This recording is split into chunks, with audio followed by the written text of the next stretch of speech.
must say their hospitality has been very warm and inviting. Please give them a round of applause for the excellent job that they have done and that they continue to do.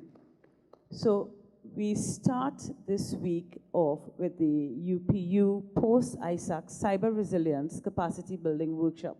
And this is organized by the CTU and the Universal Postal Union. And without further ado, I would like to hand over to Mr. Tracy Hackshaw from the UPU, who is the facilitator of this session. Thank you, Tracy. Thank you very much, Michelle. I'm going to speak in English. My Spanish is very, very high school, so I won't even try to speak in Spanish. Hola, buenos días. ¿Cómo? ¿Cómo? Yeah, every good? Bueno. I would like to start with a little bit just who's here.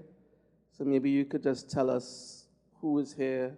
I don't know if you know each other, but I'll be happy to know who I'm speaking to.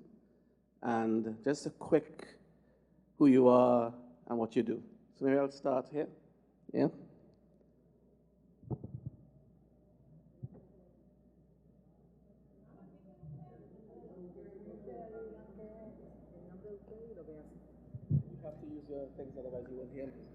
Buenos días, mi nombre es Jorge.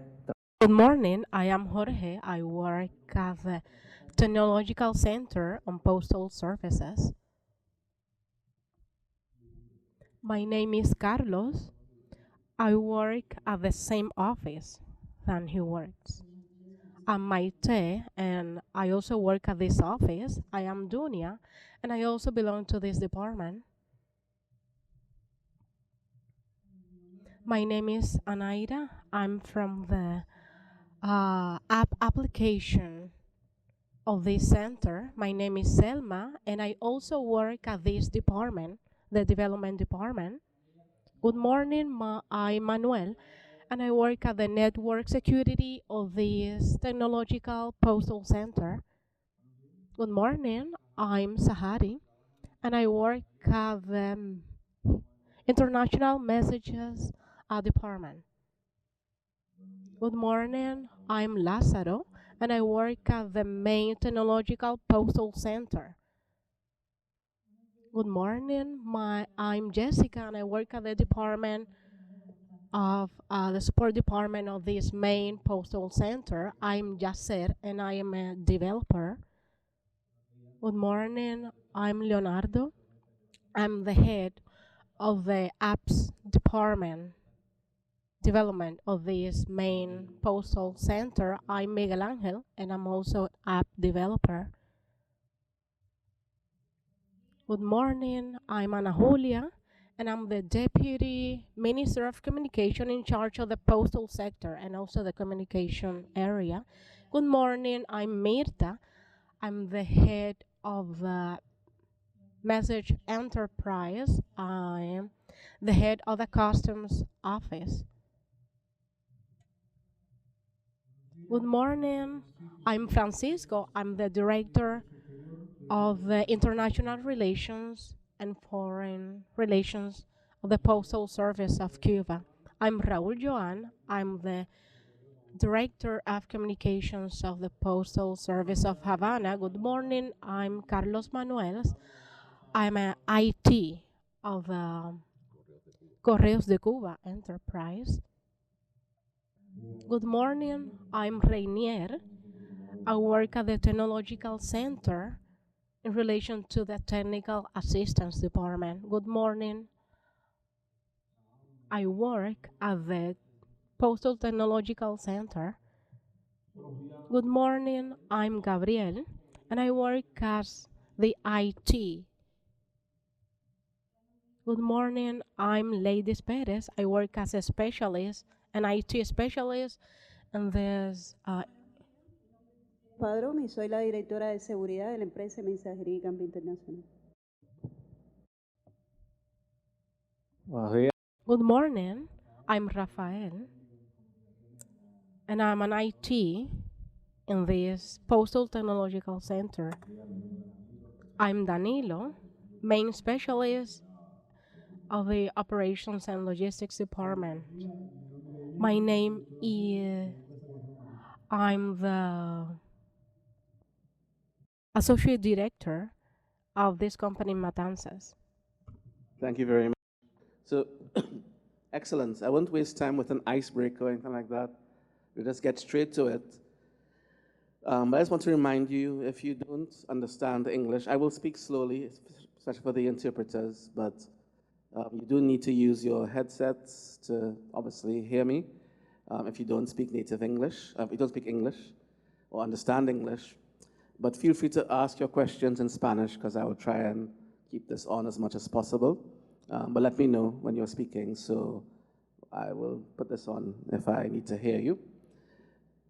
From what I understand, there's a lot of people from the technology part here, so I don't want to disappoint you, but the session is going to start assuming that no one knows anything, right? So I just want to make sure that's clear. So don't be alarmed or why am I explaining what cybersecurity is, because the assumption is we are starting from a level where everybody can understand, so those from operations and international relations and so on, because we're building from the ground up. And then there will be sessions where we will get a little more technical, and you'll be happier to hear that. There'll be actually a video where I'll demonstrate, well, not me, because it's going to be done by one of my colleagues, Joseph Carson, who did it for us at the UPU, an actual cyber attack in process. It'll be on a video in English. You'll have to put on your headset to hear the Spanish, but you can see in action what's happening there. And then after lunch, we will do what is called a tabletop exercise. And I will not be doing something very technical because, again, it's designed for everyone to participate. There'll be scenarios of a cyber attack happening in your organization or in an organization, and you'll be asked to answer questions about that. So I hope that's clear. So don't be alarmed. For those who are less technical, you'll be happy. And for those who are more technical, you'll be somewhat unhappy, but get happier later. So it'll all balance that out at the end, okay? So I know it'll sound like I'm starting from very, very basic, but again, it's for everyone to understand the concepts, and then we build up from there. Is that okay? Is it okay with me? Can I get a thumbs up for those who understand what I'm saying? Yes? Good? Perfect? Perfect. All right, so I'm going to sit and do this session because I have to be on my laptop, so I'll be there. But again, please feel free to stop me if you have any questions. I'm not sure if there's anyone online. If there's anyone online, use the raise hands feature. It's being recorded, so we'll work from there. So I'm going to move to the, for the audio team, I'm going to move to the desk now, okay? I'll keep the mic to move around if necessary, okay? Thanks.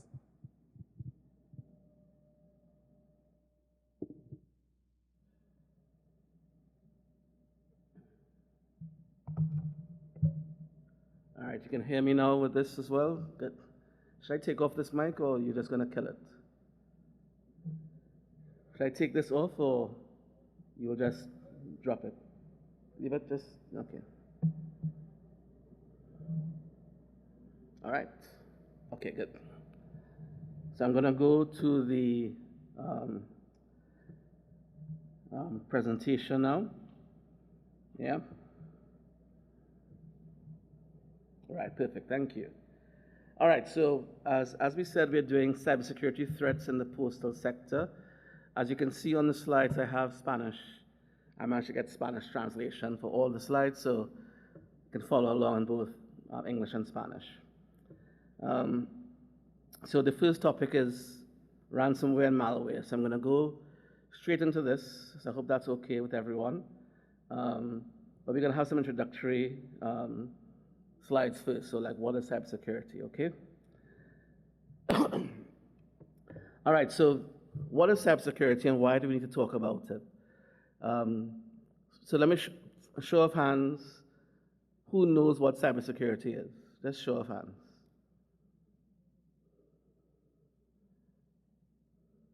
So Is it only 3 people who know what it is? 4? Come on, there's a whole IT department here. I hope you guys are listening. I'm sure you know what cybersecurity is. Let's get active. Come on, guys. Who knows what cybersecurity is? Nobody from the IT department knows? Oh, that's interesting. All right. Well, maybe you're shy, so I will continue, assuming you're not going to be too shy later on. All right. So we're using a definition here. So cybersecurity is the art of protecting networks. I know there's a whole network team here, I heard. Devices, data from unauthorized access or criminal use, and the practice of ensuring confidentiality, integrity, and availability of information.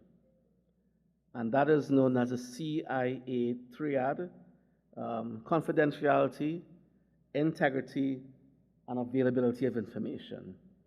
Okay?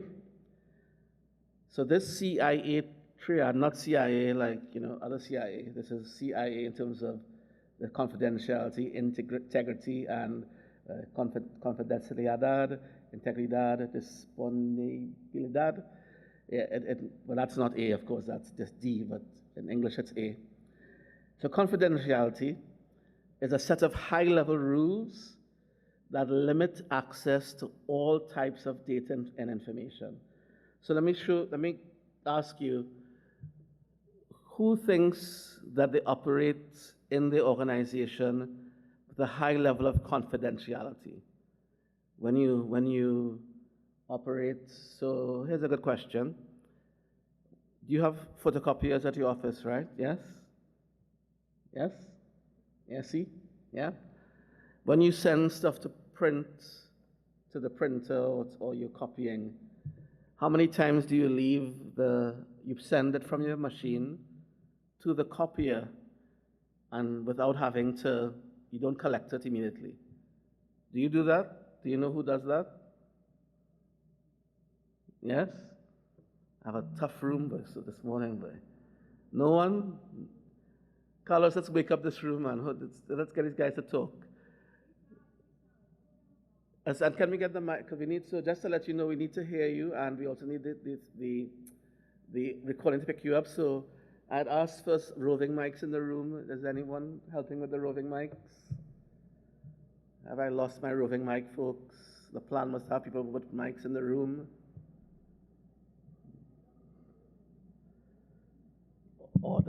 Yes, sure, great. Yes, the Deputy, the Vice Minister wanted to say something. Yeah?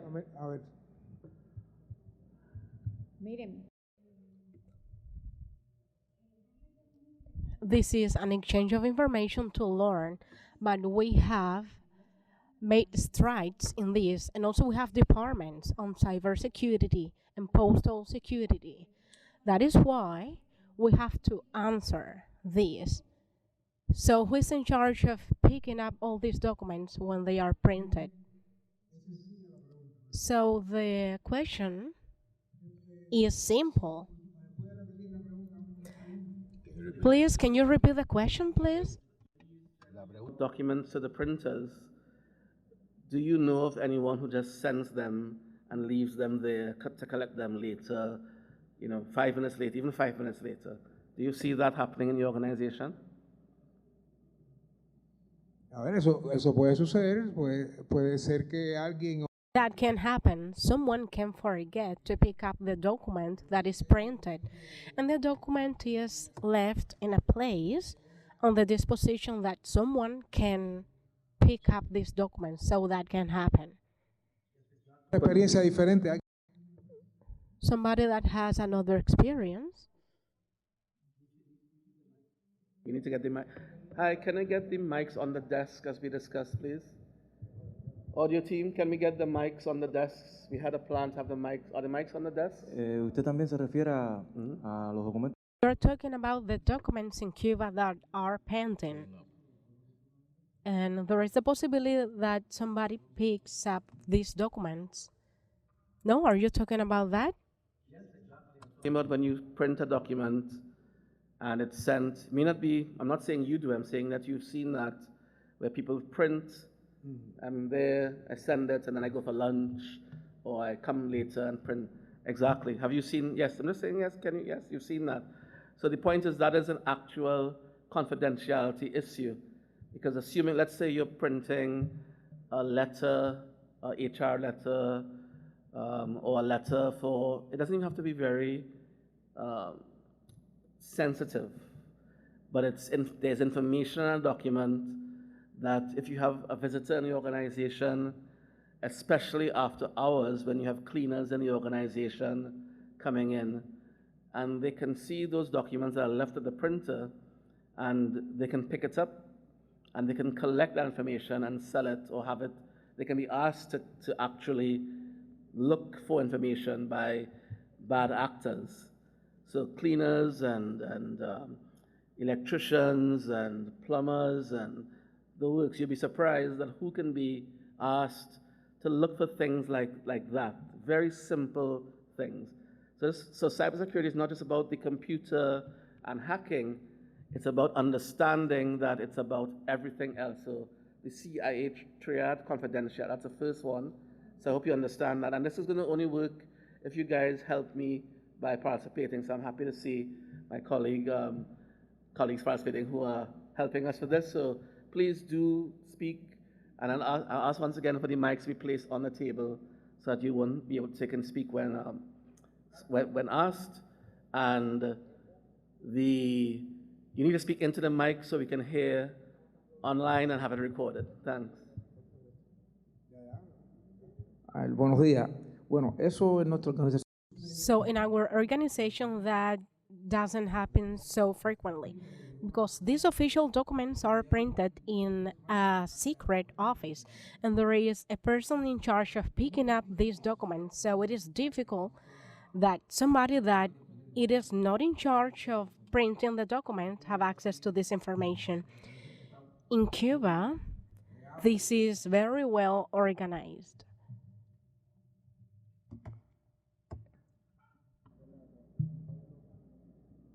So you're saying it's across the organization and happens, and nobody else, okay, I see someone disagreeing that it happens sometimes.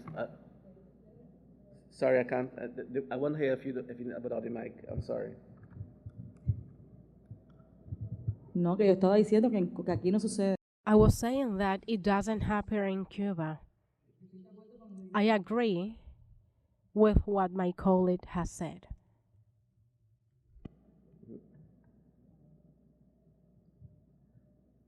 Just AV team, the mics on the desk, this one mic is not going to work.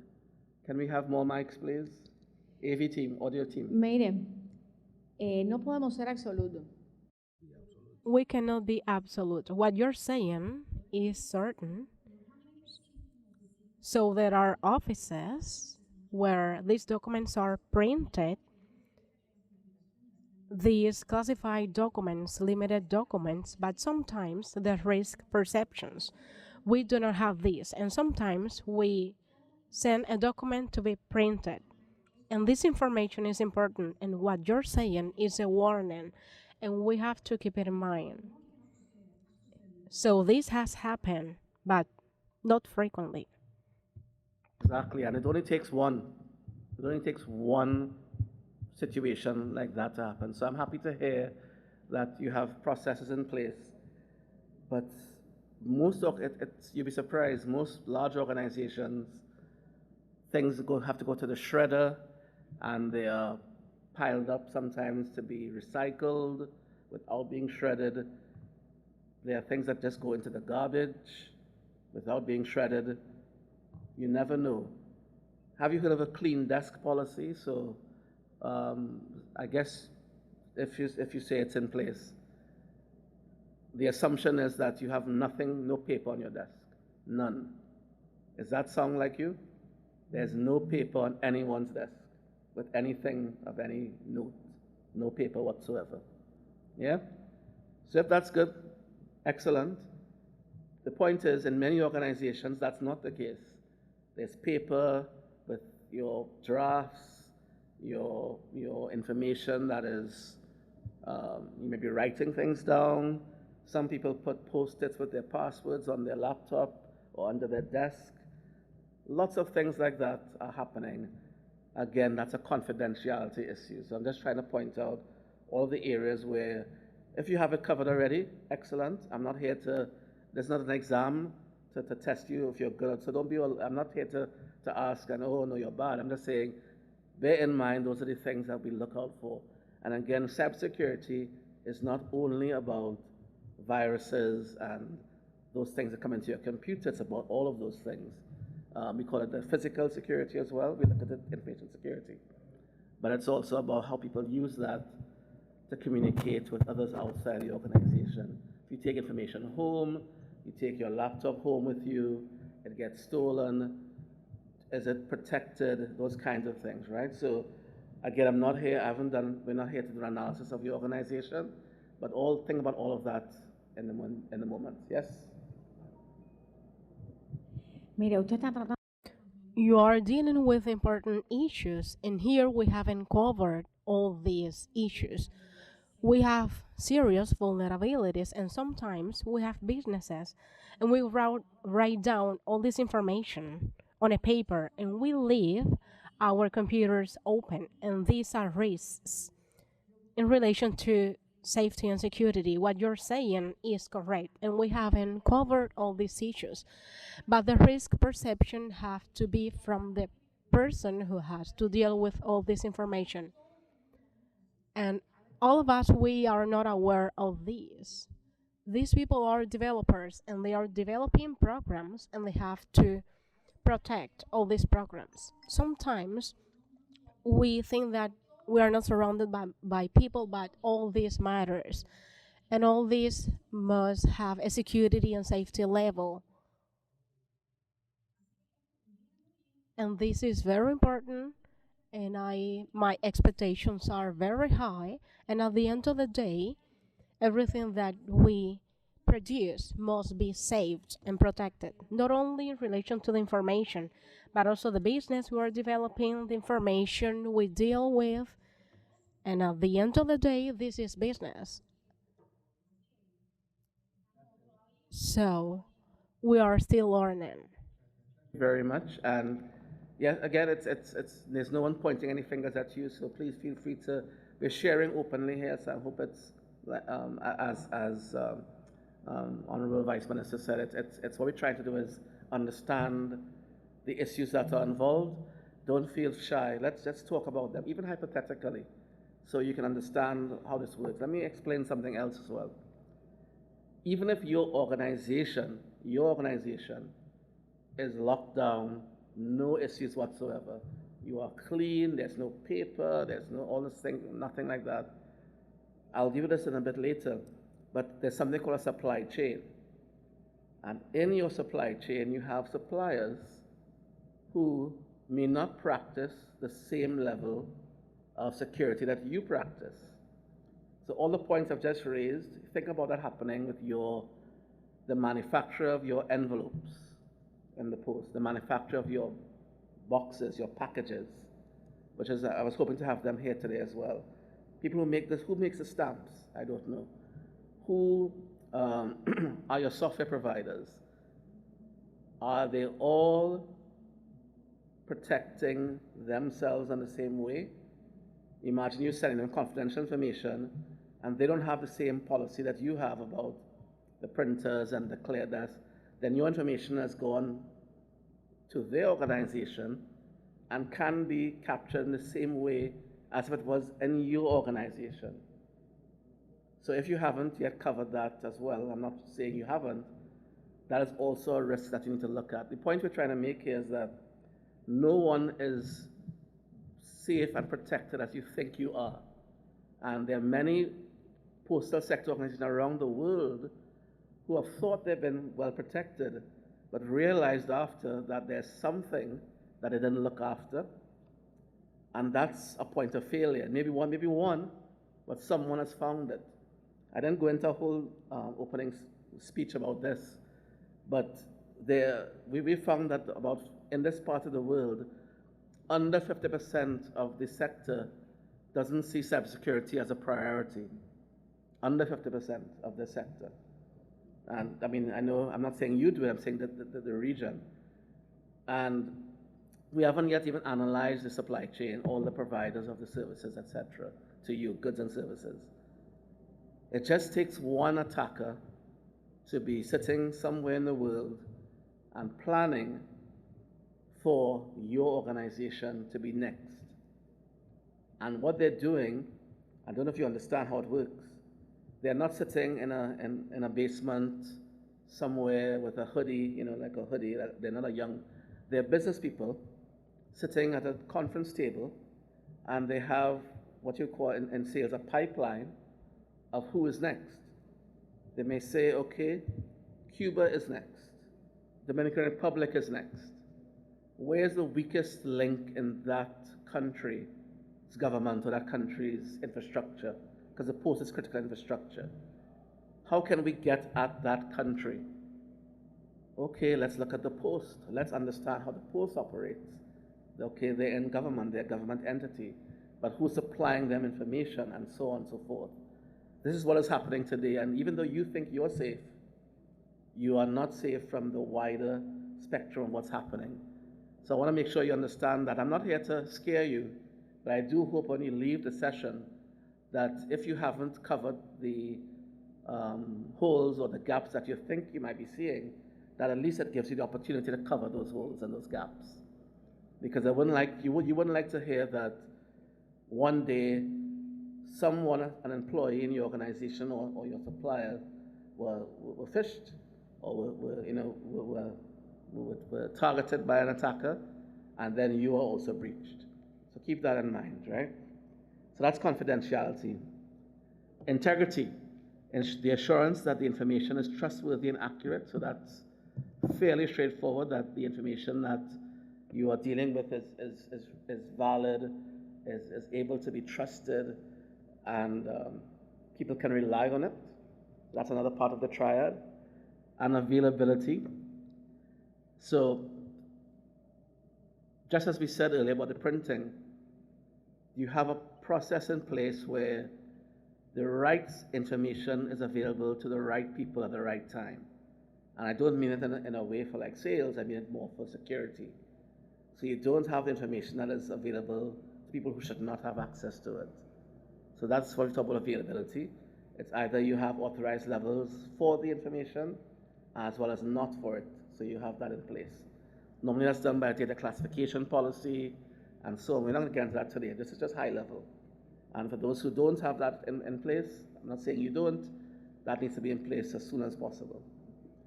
So what's a cybersecurity incident? So that's an event or activity in cyberspace that may cause or threaten to adversely affect the availability, integrity, and confidentiality of electronic information. So we're not talking about information security, which is a broader concept. This is cybersecurity, which is primarily with electronic information transmitted or processed by communication and information systems that may interfere with the operation, management, and provision of services. If you have any questions, feel free. I'm going to go through pretty quickly with this because the assumption is that this is straightforward for many. And for those who don't understand, feel free to raise your hand and I'll just run through it, okay? So I'm just going to pause for any questions on this. Okay. So a cyber attack, which is a little different to the incident. So a cyber attack is any intentional effort to steal, expose, alter, disable, or destroy data, applications, or other assets through unauthorized access to a network, computer system, or digital device. So the incident is what happens when something happens, like something is not necessarily an attack, something that would have happened in your organization that allows it to be a risk. But an attack is an intentional approached by an individual, an entity, or a gang, as we call them, to get into your organization and do something harmful. They're going to take advantage of some hole, some flaw, some type of opening in your organization, whether through your supplier, through the employees, or through your software or your hardware, and come in and do something harmful intentionally. That's a cyber attack, right? An attack. Any questions on that? Okay. So why do these cyber attacks happen? All right. So cybercrime it's lucrative. It's very lucrative as a business.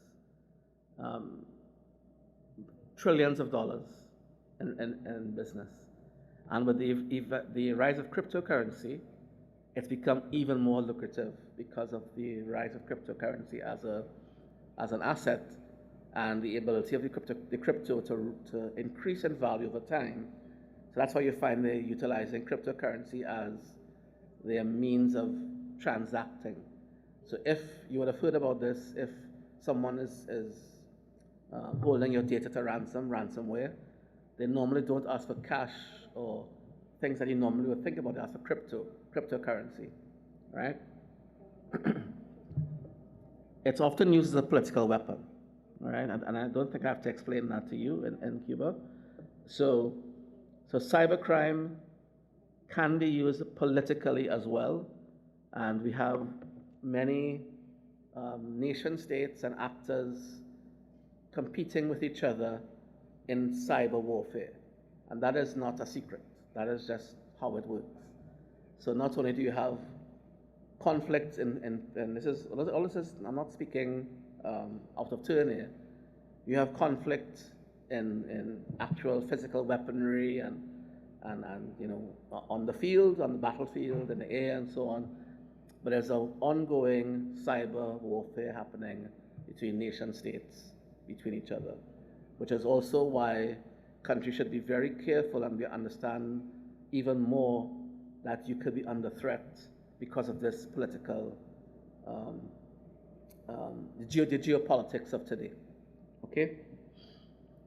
It's more likely to occur in corrupt and unstable environments. This is true because those environments don't have the controls in place. I see a question. Can I get the mic to the individual at the table there?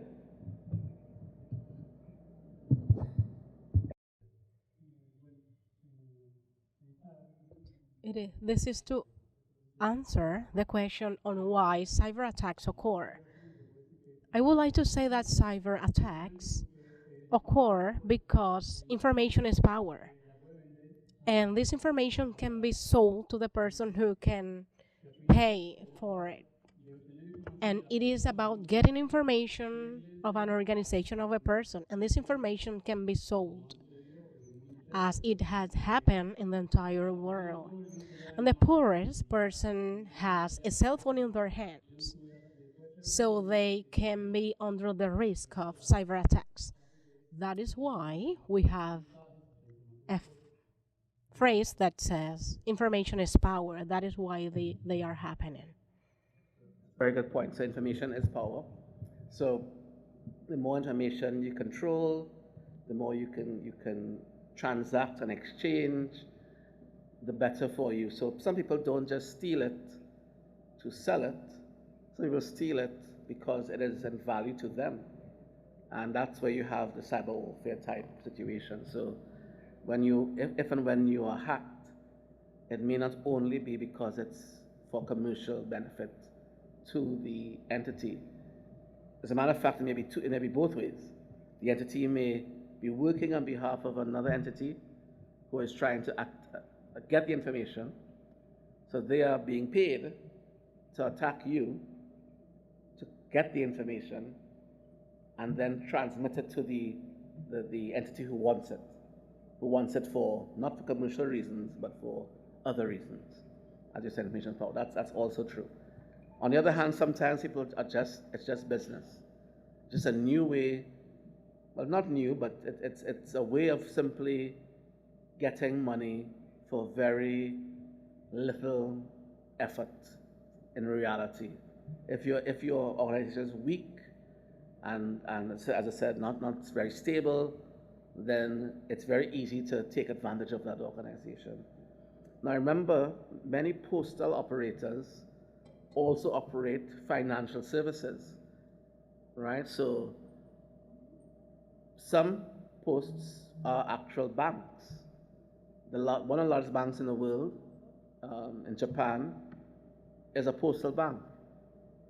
The largest bank is it the largest bank or second? Anyway, one of the largest banks in China is a postal bank. They're number 10 in the world of banking. The biggest bank in the world, one of the biggest banks in the world is the China's postal bank.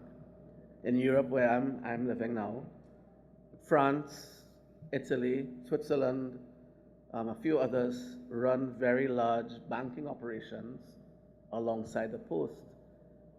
So while the bank itself, because it's a bank, may be more secure, the postal side of it may be less secure. And an attacker may decide to try and come through the postal sector, the postal office, the postal operator, to attack the bank.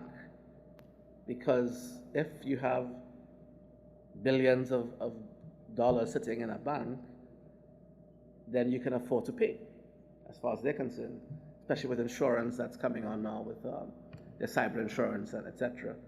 So the fact that you have banking operators, you're doing digital financial services, many of the posts are doing money transfers, remittances, they're offering wallets, they're offering online payment services, e-government services, etc. All of those expose you to attackers. So even though you don't, thank you so much, even though you don't think you may be liable because you are protected and I'm just a post, what am I? No, you are seen as a weak link or low-hanging fruit in getting into a larger organization, maybe even the government. So the post, and again, I'm not saying this is you, the post may be seen as a weak link to get into the government itself because they are not resourced well. I can see here in Cuba, it's very different. You're well resourced, but some postal operators only have one IT person, one. They're doing everything. They're doing, putting up projectors for the meetings. If I have a problem on my computer, they're coming to help you with what's wrong on my screen. And they're the ones expected to protect the organization against cyber attacks too. So they may not hire that person with that skill set.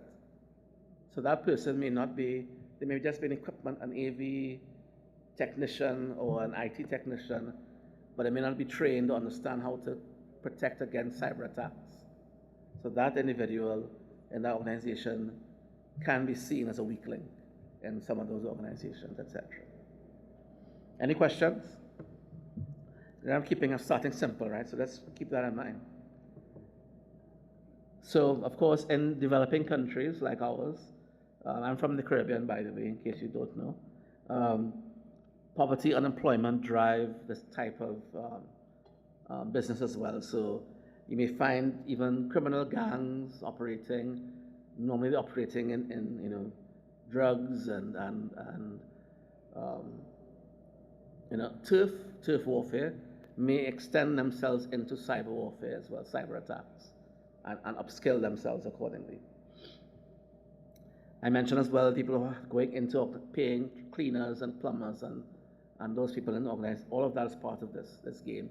It's about if you're trying to survive in a developing country, you'll want to obtain as much money as you can. So being asked to go and go into the post and find information for me that I can use to attack the organization. Go and check the copiers, go and check people's offices and you're cleaning them. Because to clean your office, I have to go into your office. You can't just lock me out. I have to go in, and most cases you're not there. When they're cleaning, in many cases you've gone home already. Who knows what they're doing inside there, right? Things like that. Increased digitalization elevates the risk, obviously. Now we're more digital, so we have more of our data being transmitted electronically, and cyber incidents and attacks are linked to the rise of this digitalization thrust. So as digital rises, you have more internet users, you have more available bandwidth, and therefore it's more likely you can be susceptible to an attack. Okay, these are some key issues here. So let me ask a question. In this region, or in any time, what cyber incidents have you heard of? And let's open this up again. I hope we have the mics at the desks. Can I hear about any incidents that you would have heard of recently or big ones? What cyber incidents have you heard of recently? I have some on the screen there, but feel free to tell me more. A ver, Tracy, yo no soy. I am not a specialist in cybersecurity, but I have to say that I'm not aware of these issues, but I know that there have been cyber incidents. For example, in Cuba, there have been some incidents in the Ministry of Foreign Affairs of Cuba. So it has been target of cyber security attacks for political reasons. But I think that the Ministry of Communications, maybe the Deputy Minister can help me. And I think that we have been a target of these cyber attacks. And also Correos de Cuba had incidents on cybersecurity. I'm not aware of the incidents on a large scale, for example, regionally, but I know that in Cuba, different ministries and organizations have been target of all these incidents for political reasons. So we'll know that we have a referendum, a war with the USA, and also they use this mechanism to harm the Cuban people. So in this context, there have been some cybersecurity incidents. All right, excellent. So we have observations being made that there are, even within the post, there are cyber incidents that you may have heard of. I mean, I'm not here to assess what happened there, but you have had incidents. Certainly, you said in the Ministry of Foreign Affairs you've had incidents. And of course, on the screen, there are a few incidents I've put up there. Some of them are quite well known. WannaCry, the SolarWinds incident, we'll cover that later. The Equifax incident as well. But any others that you would have heard of in the region?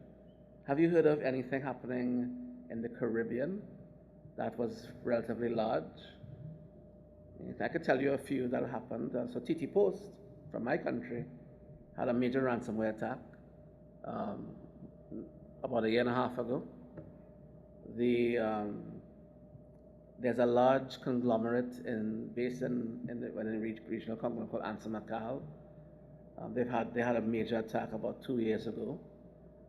We've had several government entities across the region being attacked, ransomware, and so on. In the postal sector, specifically in the world, you may have heard the Royal Mail attack. Royal Mail was brought down for 2 months. Royal Mail, large Royal Mail, United Kingdom, on a ransomware attack. And that attack was required the UPU to come in and assist, not with solving the attack because they were attacked. Data was stolen, systems went down, but to bring up some of their systems temporarily so they could resume sending international mail. And they were attacked during the holiday season.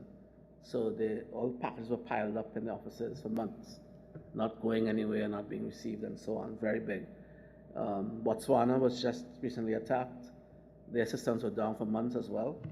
So it's important to understand that, I don't want you to be overconfident. I just want to make sure, I want to make that clear. I see people look at me like, what's he talking about? Please don't be too overconfident in your own systems, because you'll be surprised to think that there's someone probably sitting out right now, somewhere, as you mentioned, you were attacked already, Correos, thinking about how to get into your organization and bring you down. And the overconfidence is never a good thing. Always, I think, if I were to be completely honest with you, overcompensate, overanalyze that, and try and find a way to ensure that you assess all the risks that you have. Nothing is 100%, but certainly try your best to not think I have it covered and I'm good, because that is when something can happen at that point. So let's not think that way. All right. Anybody else wanted to say anything? A ver, So confidence can affect us all. And also maybe we're not going to have the awareness. As Pachi was saying, unfortunately we are from 1999, we have been living under this environment on the political area in relation to the worsening of the blockade and all the measures that we have been under alongside throughout 67 years. Methodologically, in Cuba, everything is written. All these events, thanks to these events, we have been developing and all these elements because we have had an experience. We check what we had and we improve and update all these elements in accordance to what was stated. In Cuba, from the point of view of hiring personnel, that is something that you have been talking to us because this is important, because we don't get to know 100% of what people are thinking and also the interests they have. And in that point, we have been working on that, on the procedures, on the hiring and the choosing of all this personnel. In relation to information, we have identified the types of information, the access of information, but this is from the methodological point of view. We try to meet all these parameters, but confidence can be something that affects us. And we think that everything is well and everything is written, but we can be in some situations in which we have evidence, controls, and the documentation and the procedures, and we have evaluations of the risks. But unfortunately, in the medium we are working, as you have stated, these are the main causes for a cyber attack. And the first one is the money value, because this is a very lucrative business. And also our activities that we have developed, because we are developing all these apps. Also, we develop the financial activities, so we try to cover all these. But I would like to say that we are not too confident because we are aware of the risks. But also we have different procedures. For example, in 2017 we have an event. We had some incidents, and then we tried to enhance all the way we worked, and also to train the people who were working on this sector. Correos de Cuba has developed a work team for this. But also we are aware that confidence can affect us. And personally, I think that these procedures to recruit and hire personnel, we have a team. We are going to work on the risks we face every day in relation to cybersecurity. Excellent. And again, I think you raise an interesting point there with the hiring practices, because that's also a risk, a major risk. There have been incidents where people have been trained to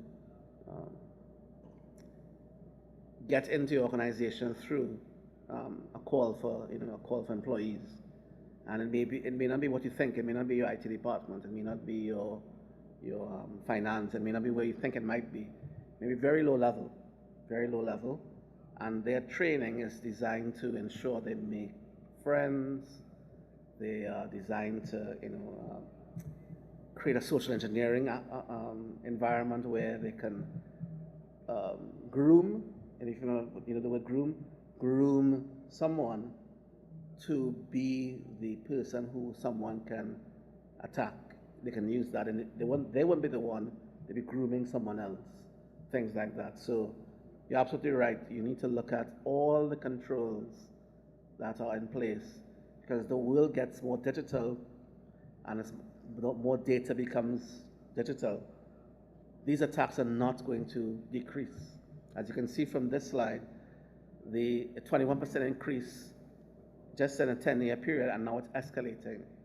With the emergence of AI, generative AI, and those tools, there's a more sophisticated approach to cyber attacks now.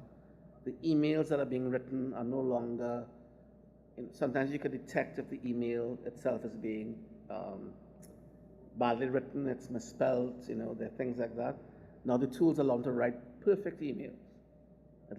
You just put a prompt in, write me an email to your finance department asking for the latest financial information or whatever, and to download this Excel spreadsheet. And you get a perfectly written email that you can use to send to an employee from your manager, from the employee's manager, and spoof the email address. I'll get to that later. And they open it because it actually sounds like the manager speaking to them. Before that, you may say, oh, doesn't sound right with that. No, it's happening. And you have things like, I know it sounds ridiculous, but you have deep fakes. So people's voices are being cloned now, and you get voice notes. There was a particular incident happening in Trinidad that I heard of, where a voice note was sent to a high-level individual in the bank from their boss, asking them to do something, and it was fake, and they just did it, because why would they doubt it, So the technology has moved to such a stage where you can't, how can you test that? How could you test to see if someone's voice, so they knew that voice notes are being used. They knew that, the attackers knew that. So that's the key. They knew voice notes were used to issue instructions. So if you can figure out how to fake the voice, you use AI to fake it, plausibly. I'm not going to check to see, is that really sounding like? If it says, please, do X, Y, and Z now as normal, then I will do it. And yeah, money stolen. It's credible. So it's happening now. Video fakes are happening. We know deep fakes are there. So as the technology increases, the attacks are not going to decrease. They're going to multiply. Multiply and get more sophisticated. And again, the key is not to become overconfident, because it may very well be you, the next overconfident person who is shocked that you're the one who's attacked. So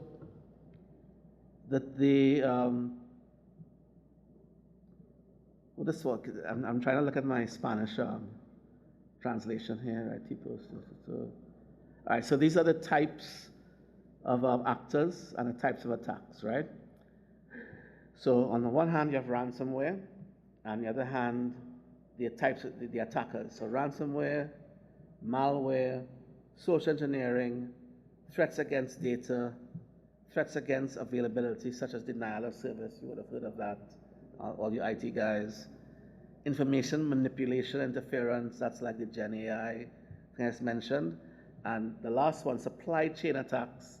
I'll have a whole section on that. That's, for you, that's, I think, probably the most important part of this discussion. And who was doing the attacks? Nation-state actors, as I said before, financially motivated actors, and essentially what we call cyber mercenaries. So just as in you have assassins and mercenaries in the real world doing horrible things, you know, assassinating people, etc., you have the similar or the corollary in the cyber world, and that's what they're just hired to go and attack that organization. I would like you to attack organization X and destroy them, sabotage them, obliterate them, make them bankrupt. And it has happened. It has happened. People have been bankrupt from cyber attacks. And of course, private sector offensive actors, I mentioned. I wouldn't want us to tell tales, but I'm involved in some of these groups, what they call researchers. And I visited a researcher. Now these are for those who don't know, they are white hats, right? White hats and black hats, right? White hats are what they call ethical. They are testing constantly the ability of an organization to withstand an attack and then inform them, I've breached the organization, here's how I did it. And black hats don't tell you, they just do it. So there's some organizations that are white hats that I spoke to, and I actually went to visit an organization, and they literally showed me how they do the research. And remember, the research is to benefit you because they're not attacking you to steal. They're telling you, we found this vulnerability in the organization, please fix this, right? That's how they're doing it. Yeah, so they're like the good guys trying to help you, but by doing so, they're showing you what you're doing wrong. And they, as I said, they sit around the table as if they were in a staff meeting that you have on Monday morning, discussing your sales or your plans, and you have video conferencing with people from who are not there, and all they're doing is literally saying things like, where are you with this organization? So instead of, like, imagine you have a sale, if you have sales and you have something called a pipeline, and you're saying, how far are you to get that deal, that business with organization X? It's the same thing in cyber attacking, or researching. How far are you along with getting access to, I call it a large, what's a large supermarket in Spanish? So, I don't know a large one in Cuba, but maybe like Walmart. You might not have heard of Walmart. So let's say, how far are you along with Walmart? Or Walmart, okay, we should be able to breach Walmart by December. Okay, put December as your target. Make sure hit December. Otherwise, something will happen. It's the same concept, same thing. And they're planning it out accordingly. That's what's happening. It's not ad hoc. It's not unorganized. It's completely organized, planned activity. Resources are larger teams than you are sitting around tables planning attacks every day, every hour. That's what they're doing. That's why, and they're called gangs, that kind of thing. So, but they're not gangs that you think about. They're actually organizations, well funded because they've gotten money from attacks. So they can afford to pay their staff. There's something called ransomware as a service. You can hire them as mercenaries, as we said, and they're getting better and better and better. In the meantime, you are kind of staying at a certain level, which is why we're doing these sessions, to show you. And that's why we don't only want IT guys and IT girls here. We want to have the whole organization to understand what's happening, because those who fund the security need to be here as well. Those who say yes to when IT comes and says, I need to have more investment for this, you need to understand why they're asking for that investment. Because it's not just that they want more money, they've seen a threat and they would like to strengthen the organization because of this threat. So again, that's why you are here as well. And we're hoping to get that information out and message out. All right, so this applies to you. I use Africa here because it's one of the largest regions that we're dealing with. Um, we spoke about this earlier. Um, young people in particular are adopting technology faster and faster, more than, of course, the older people. That means they're more resourced and more equipped to deal with these threats. You're hiring them as you're hiring them, but they're also a pool of resources that can also attack you. And now that they're in the organization, they're more digitally equipped, and they're the ones who will be utilizing. So email, which is still popular, because email is the only universal messaging application that exists today still. But they want to move on to messaging, to Teams or to Slack or to, I don't know what the popular messaging tool in Cuba would be, but whatever that messaging tool, they want to use messaging. And messaging is encrypted end to end, yes? Yeah. But if messaging is what is being used, the messaging apps are now being attacked. So don't assume that messaging is also safe because it's encrypted. And not only is messaging being attacked, it's the individual. So messaging is primarily done on your devices, and your devices are prone to being attacked. So not the app itself, your devices, and getting into your device and getting information, etc. So the more young people you have, the more they're walking around with these devices, the more they're using these devices as they're not using these, they're using this, and they're all always messaging, receiving messages from your bosses. If that phone is left in a taxi, well, I'm not sure if Cuba has that same problem. It can be stolen, and that's the end of that. So it depends on how things go. That is another major risk for you as an organization. So let's do a quick recap of what we talked about just now. So in terms of the ransomware threats, we haven't gone into that detail yet. In terms of the cyber resilience background, I have a question for you. Can you name the 3 pillars of the CIA triad that I talked about earlier? Who can name what the 3 pillars are? And I need someone to get their mic, yes? Capacidad, integridad y confidencialidad. Right, I can Sí, sí. These 3 elements are confidentiality, integrity,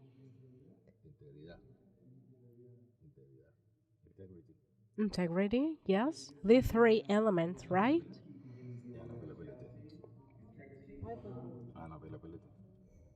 And availability, right? Confidentiality, integrity, and availability. Who agrees with him? No one agrees with him? You don't, anybody doesn't agree with him? All right, excellent, very good. Carlos, give him a prize. Where's Carlos? All right, another quiz. In terms of your organization, I'd mentioned who might be the weakest link in your organization. There's a particular group of people who might be the weakest link. Who are they?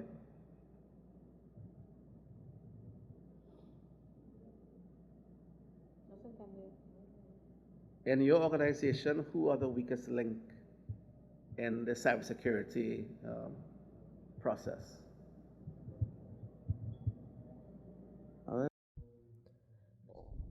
So the main weak link that we have to take into account is the service department, that they do not deal with technology, but they are taken into account in every sector. But also customers, that is a weak link that is using information.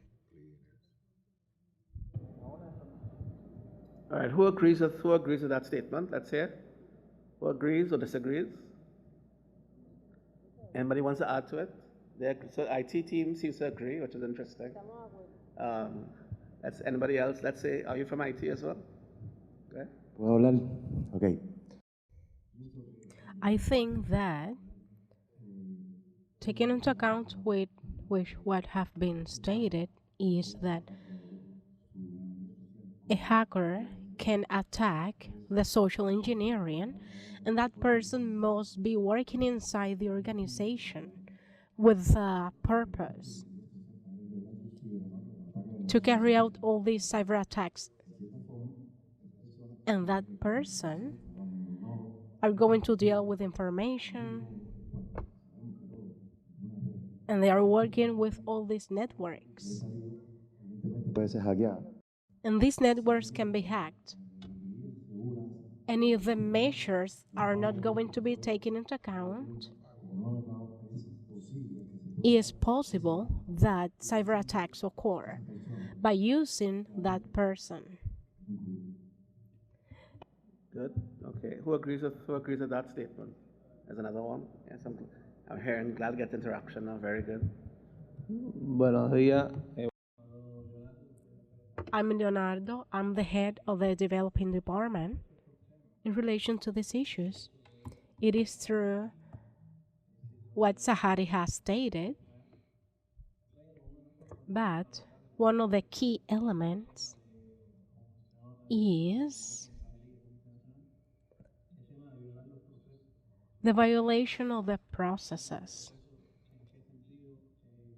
in a sense that most of the times users are not aware of the importance of credentials in relation to the accesses that our identity has. Accesses to the administration department, to the IT department, access to the main gate of our organization, and these are key elements. And in my opinion, all these violations can take place, and there are tools and skilled people who have to test all these systems. And these tools are very useful to make these tests. But once these credentials of the systems or credentials for protection, I mean that the credentials that users have who have the control of all the systems, if these credentials are not guided and taken into account, these can lead to all these violations and attacks. All right. Who agrees with him? All right. Everybody's saying the thing. You want to say? Go ahead. Let me get. Yeah. Sí, a ver, In my opinion, it is a conglomerate of vulnerabilities. I agree with what Sahari has stated. Today, the social development has led that the population is aware. Maybe we are not the best in this, on this IT world. And today we have a level of workers that have access to our systems in every sector, in every activity as well. That is why I agree that vulnerabilities rely on the amount of users, because service providers have access to our systems. And I agree with Leo and Rainier, because if we break and violate all these procedures and the standards and measures, so all the people who are providing services can have access to all this information.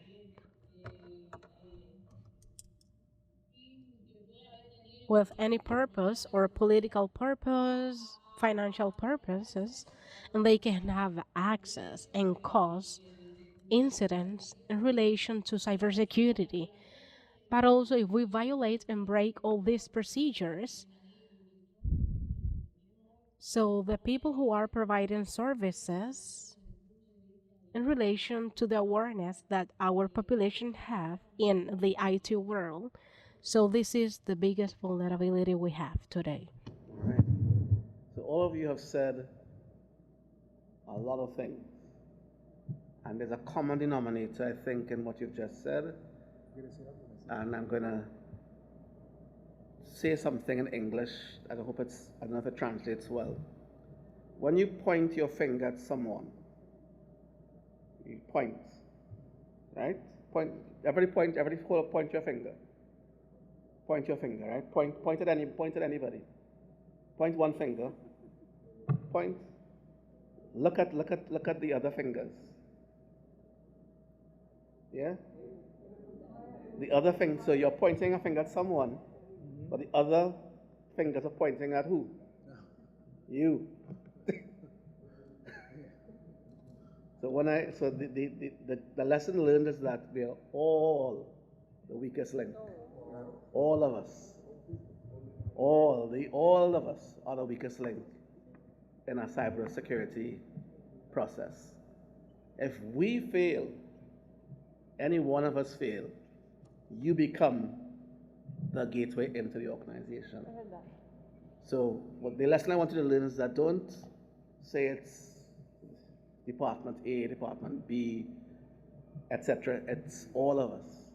Because if the only way that you can really strengthen your team is by recognizing that we all have a responsibility, even if you are the CEO, the head person, or the person who cleans out the garbage at the end of the day, the toilet, whatever you want to say. Each person in the organization has a role to play because the attackers don't care.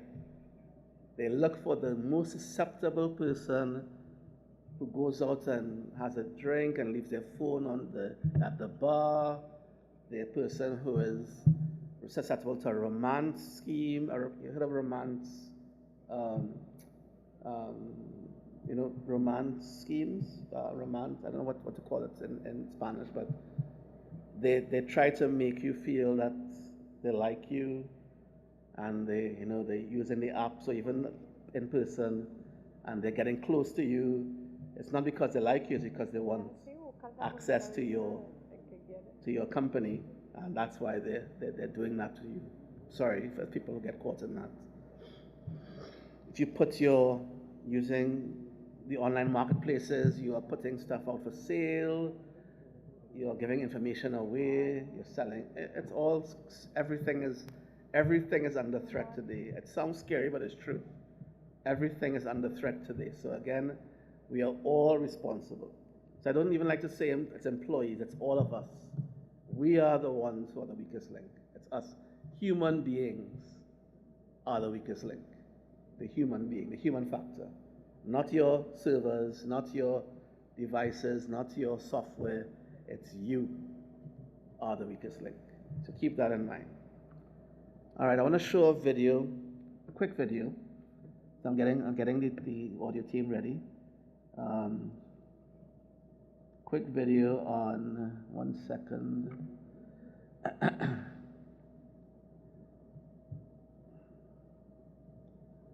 So this video is going to be I'm testing something that I did. So I used AI.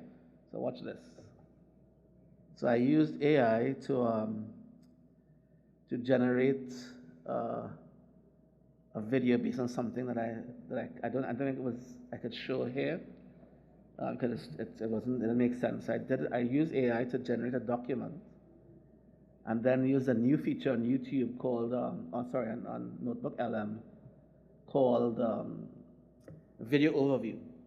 So what I'm going to do is I'm going to play this, and I think I have it in Spanish. So there's a new feature on YouTube where I can change the audio from English. So I'm doing it live for you, as you can see. So So I can change the audio, right? So I change, say, look at this, I can change the audio track. You can check this now on YouTube if you're using YouTube. See the audio track? Using AI, they're changing the language, right? You can change, so I pick Spanish. So let's see if you can hear it. All right, audio team. Vamos a ello. Yeah? Hoy vamos. Good. Let's hear it. Unfortunately, slides are going to stay in English, but you can listen and follow along. It's not too many words. Vale, vamos a ello. Hoy vamos a hablar del ransomware. Y, sinceramente, la mejor manera de verlo es como si se tratara de una historia de un crimen real, porque vamos a ver exactamente cómo se desarrollan estos ataques paso a paso. Para saber realmente qué es lo que está motivando esto, hay que seguir el rastro del dinero, 55.000 millones. Es una cifra asombrosa, ¿verdad? Esa fue la pérdida por cibercrimen el año pasado. Y hay que entender que el dinero no se esfuma así como así. No, es el combustible de toda esta industria. Así que, dejemos una cosa clara ahora mismo, no estamos hablando de un hacker solitario con capucha que teclea en el sótano de la casa de su madre. Se trata de una empresa delictiva en toda regla, un negocio multimillonario. Hablo de sindicatos sofisticados, programas de afiliados, etc. Tienen un modelo de negocio despiadado. Mantienen los riesgos muy bajos y las posibles recompensas altísimas. Al final del día, operan como cualquier otra empresa, todos centrados en una sola cosa, las ganancias. Y miren, todo esto no surgió de la noche a la mañana. Lleva décadas evolucionando. Desde enviar peticiones de rescate por correo a un apartado de correos en Panamá en el 89 hasta el juego de hoy. Y lo que realmente ha cambiado las cosas, lo que es realmente aterrador, es este cambio a lo que llaman doble extorsión. Ya no basta con bloquear tus datos. Oh, no, ahora primero te los roban y luego amenazan con filtrarlos por todo Internet. Pone a las víctimas en una posición absolutamente imposible. Entonces, ¿cómo lo hacen realmente? ¿Cómo se produce realmente un ataque? Bueno, vamos a adentrarnos en el manual de los ciberdelincuentes. Vamos a repasarlo paso a paso y ver exactamente cómo aprovechan una pequeña grieta en la armadura y la convierten en el cierre total y completo de una empresa. Ya saben, casi siempre el ataque comienza con una persona, un empleado. Reciben un correo electrónico súper convincente, quizás sea una oferta de trabajo increíble o un mensaje realmente urgente que parece ser de su CEO. Hacen clic en el enlace, tal vez introducen su contraseña y, sin saberlo, han mantenido la puerta principal abierta de par en par, o esta es otra forma de entrar. Este es un caso real. Un contable insistió en que necesitaba trabajar desde casa, por lo que exigió acceso remoto. El personal de TI abrió lo que se llama un puerto de protocolo de escritorio remoto, básicamente, una puerta directa desde la red pública de Internet directamente a la red de la empresa, y esa única puerta fue todo lo que los atacantes necesitaron para entrar. Y aquí es donde las cosas se ponen realmente críticas. Una vez que tienen una cuenta objetivo, si estás usando una contraseña como contraseña 123, sus herramientas automatizadas pueden descifrarla en cuestión de segundos. No es nada. Pero si estás usando una frase de contraseña larga y única, algo como correcto caballo batería grapa, acabas de hacer su trabajo exponencialmente más difícil. Estamos hablando de convertir segundos de trabajo en potencialmente años. Vale, ya están dentro. Y esta cita capta a la perfección el siguiente gran error. La cuenta del contable tenía derechos de administrador local en la máquina.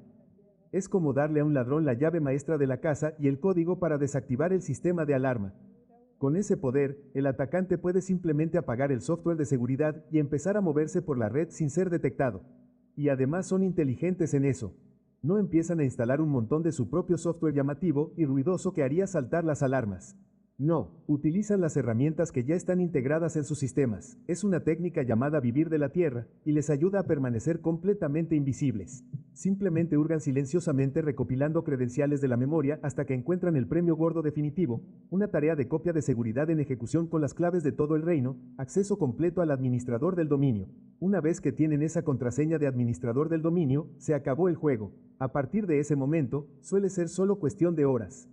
Envían el ransomware literalmente a todos los ordenadores y servidores de la red. Todo se cifra. El negocio se paraliza por completo. Jaque mate. Y ahora la empresa se enfrenta a esta elección absolutamente devastadora y están bajo una presión inmensa, ¿verdad? Hay un reloj de cuenta atrás en la pantalla y esa amenaza constante se cierne sobre sus cabezas. Páguenos o todos sus datos robados, listas de clientes, registros financieros, todos sus secretos se filtrarán al mundo.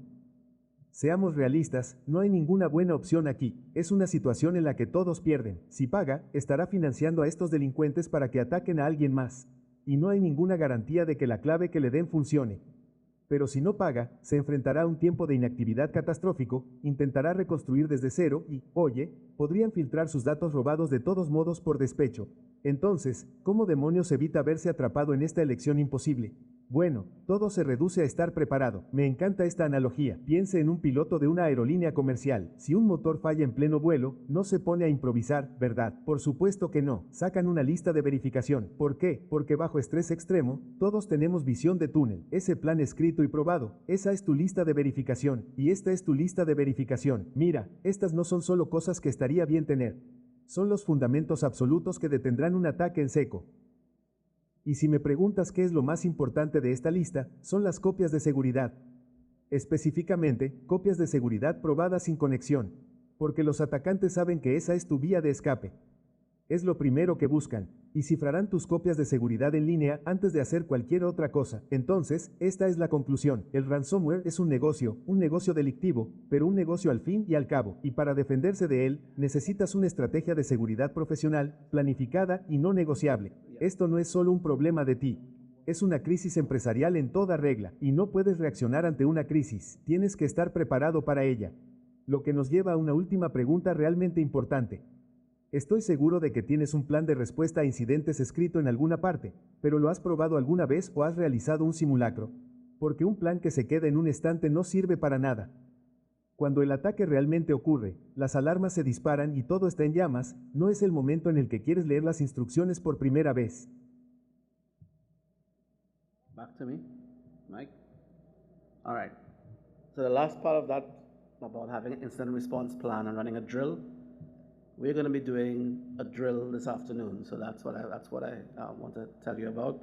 Not a full blown. I don't know your plan, but this is a hypothetical drill, a cyber drill. But from this, first of all, how did you think that was? This is just actually a demonstration of how AI is getting good now.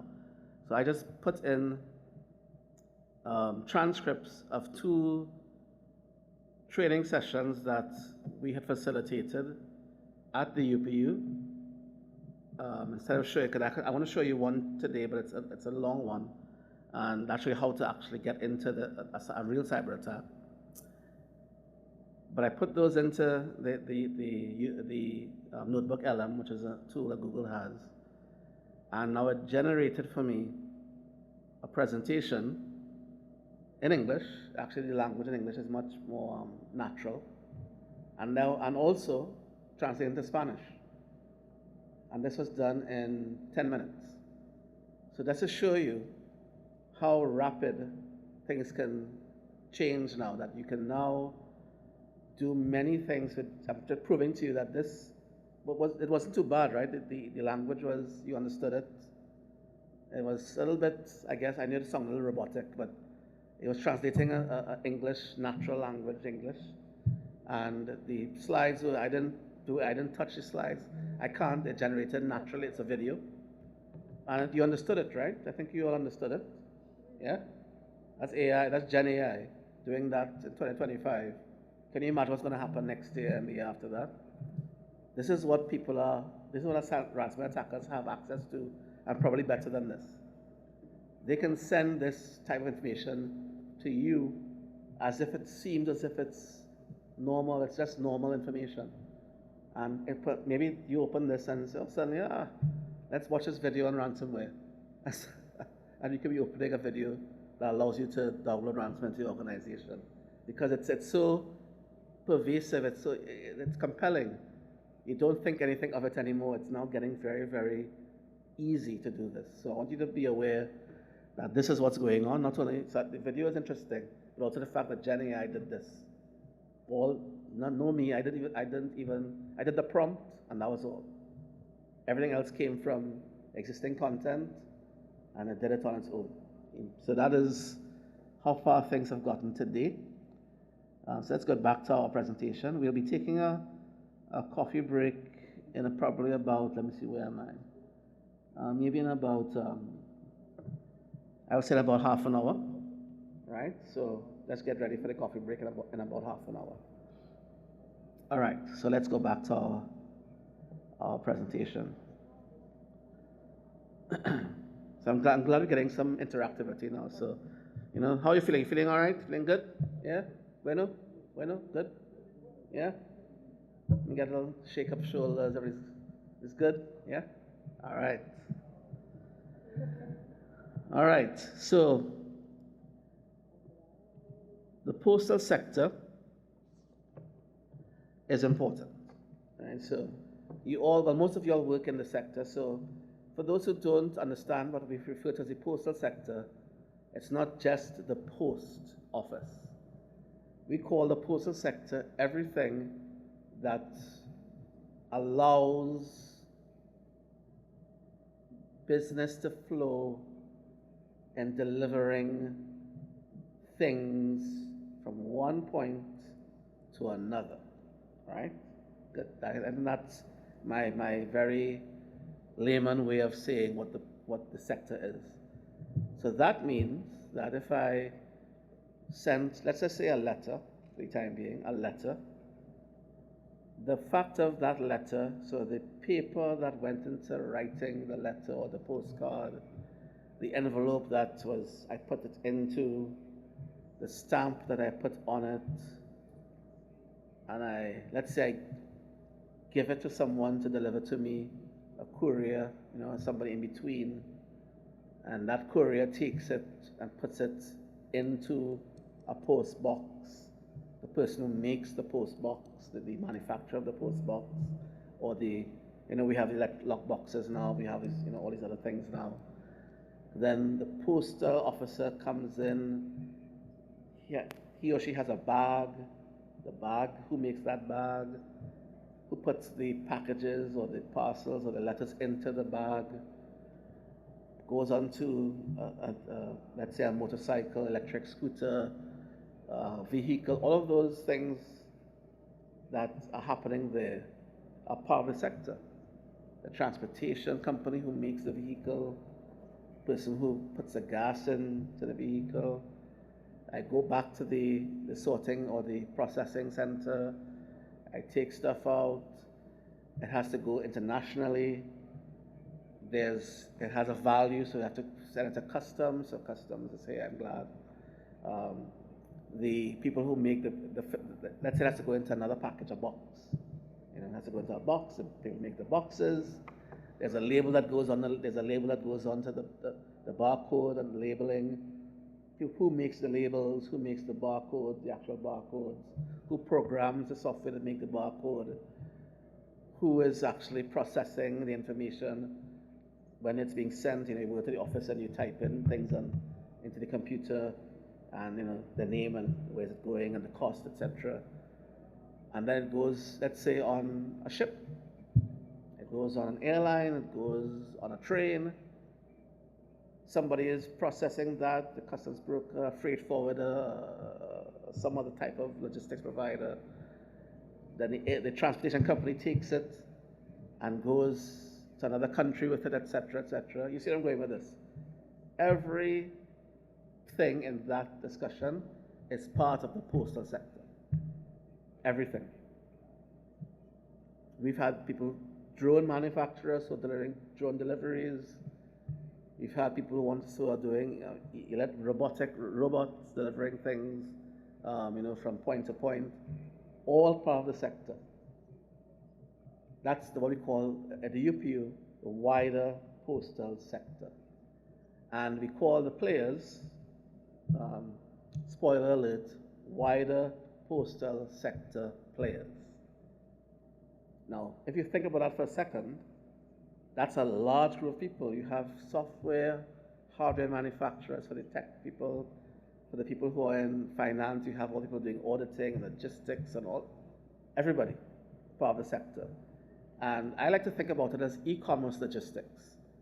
So the postal sector today, as you know, letters are no longer the major thing it was before. Letter mail is gone, disappeared. If you liken letter mail to landlines, so landlines, in many parts of the world, landlines don't exist anymore. It's mostly IP phones and mobile phones, right? Some people have got rid of landlines at their home. I don't have a landline at my home. I don't need one. The landline is like mail. So if you think of mail being the landline and you don't have a line at your home, think of what's going to happen to mail. Gone. The odd postcard here and there, the odd, junk mail, we like to call it, marketing information. But most of the people who are billing you go electronic. Most people who are sending health stuff to you, electronic. Everything is gone online. But what's left? What's left? What's the one thing that you can't yet replace when you buy something online? What? The thing. I want the thing. I'm buying a thing. I'm buying a pair of shoes. I'm buying clothes. The physical things. They're not going away. You can't not wear shoes. You can't not wear clothes. Sorry? I can't hear without the mic, sorry, unfortunately. You need to use the mic. Yeah. If you need to speak, you need to use the mic. Call for the mic, please, if you want to speak. Sorry. And guys, AV team, can I get the mics? I'm asking Carlos. Is Carlos still here? We need to get the mics on each desk, please. Still asking. Yeah. So, yeah, he was saying something. Yeah, he was saying. Get it.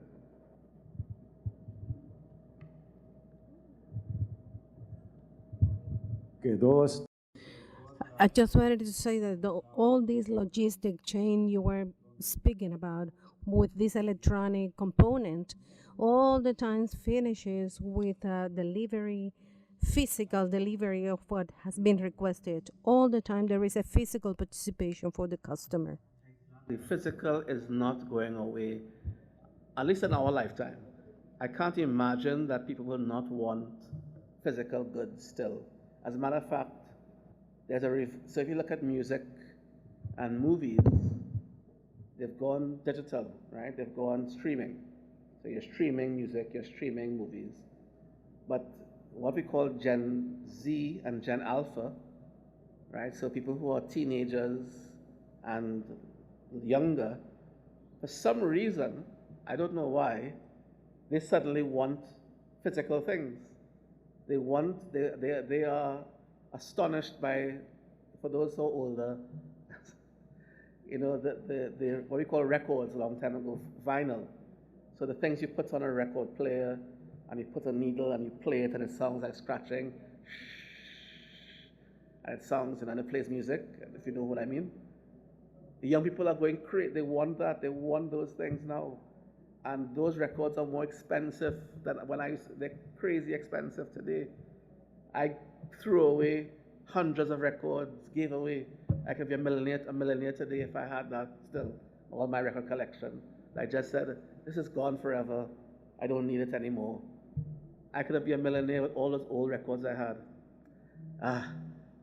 CDs, they're still buying CDs, compact discs. They're now buying those again. They're buying cassettes. Who knows what a cassette is? A cassette, anything that you used to turn with a pen. They're buying those, they're putting it into that cassette. All the machines that they're playing that, those are expensive now. Those are more expensive than anything else. A record player, a CD player, a DVD player, a cassette player. Prices are expensive for those now. What went on?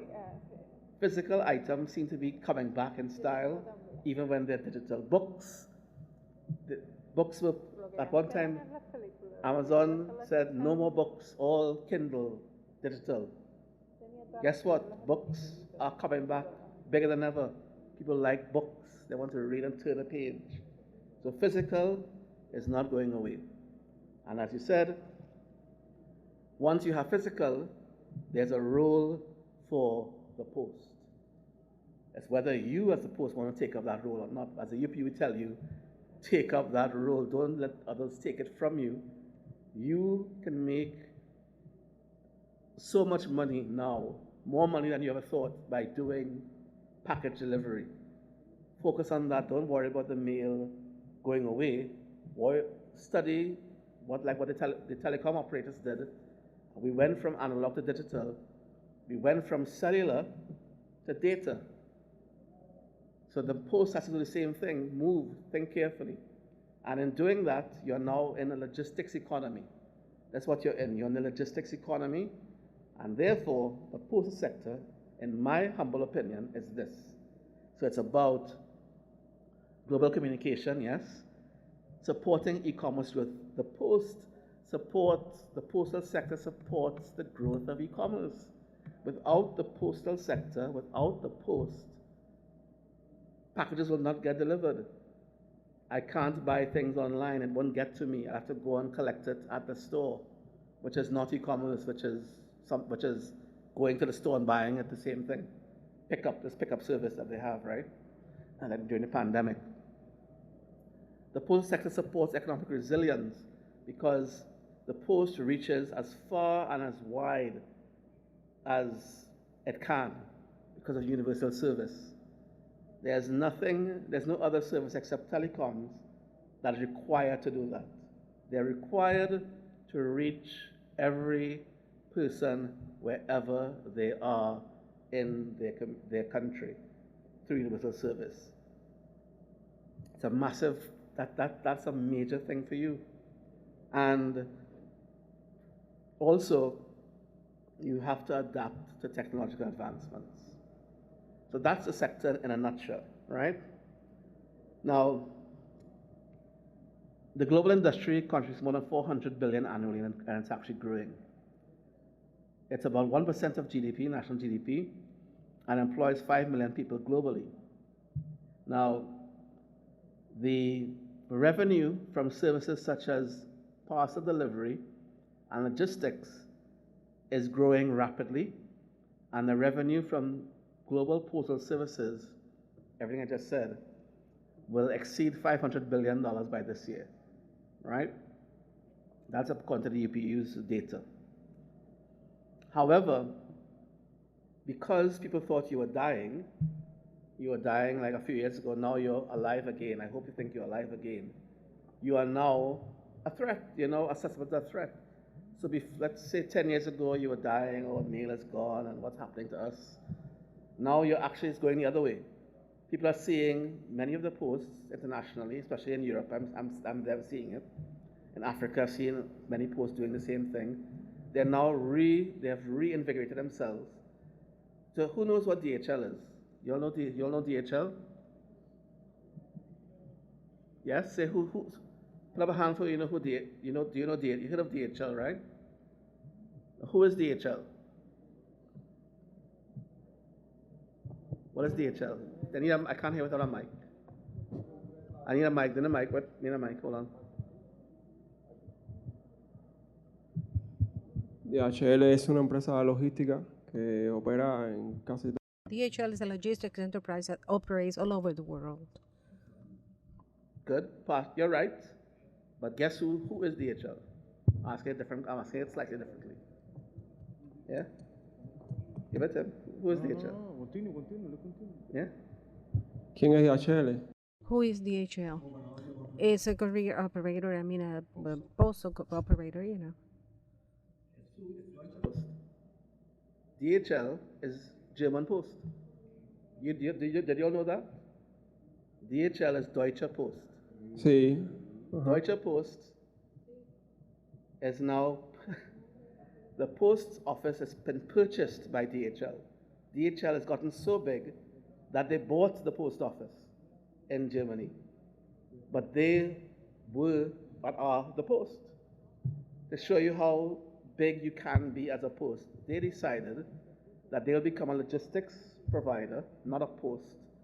And they became so big that we know DHL, UPS, FedEx, DHL. And they became so big and so wealthy that they bought themselves. They bought the post. So now DHL is a holding company, and the post is just one business in DHL. Point I'm making is that other posts are seeing that and want to become the next DHL. So in Ethiopia, That's what they say. We want to be the DHL for Africa and so on, and Asia, etc., etc. Which means that the post gets so big and so prevalent. Imagine DHL is a multi-billion-dollar company, that now you are not susceptible to threats as if you were a corporate entity. So you're not just the post, you're now a corporate logistics organization.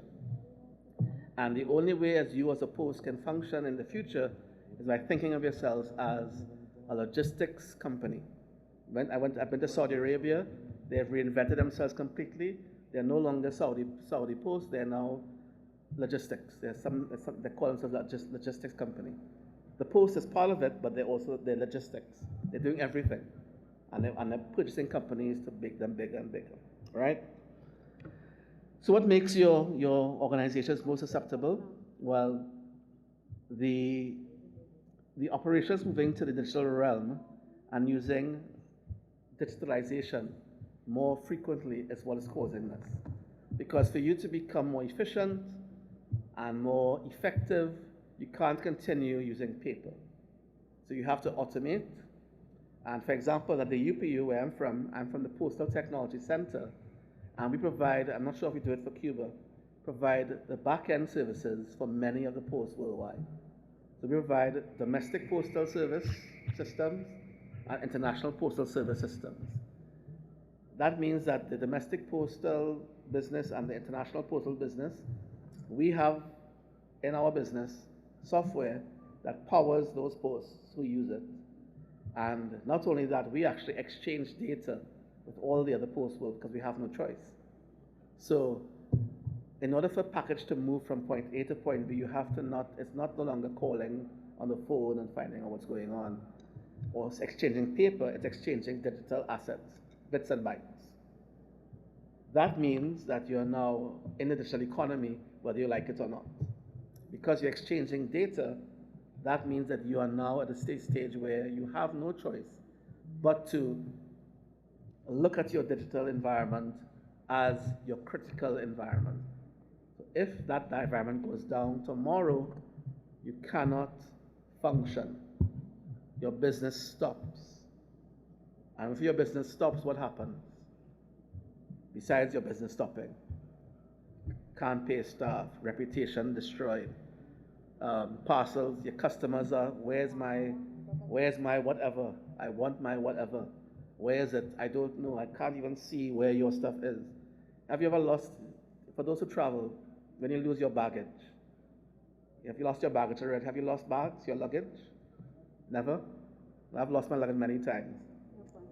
But what's the first thing you want to know? Where is my luggage? And then, when is it come? When am I getting it? And how do you know that? Well, hopefully you have an online environment where you can check it. But if you don't know what you just, where, what do, because you've lost your good, you've lost your personal effects. That drives you crazy, right? So that is the raison d'etre of your business. That's the core element of your business. And if you can't do that anymore, your business collapses. People go bankrupt if data disappears. If you can't function like that, that's it for you. Because you're more digital and you can't use paper anymore, that's it. So, for you as the postal sector, the threats that are most prominent today are ransomware attacks, we mentioned that earlier, data breaches, phishing attacks, and as I mentioned, we'll deal with this later, supply chain attacks. So, can I hear from you now?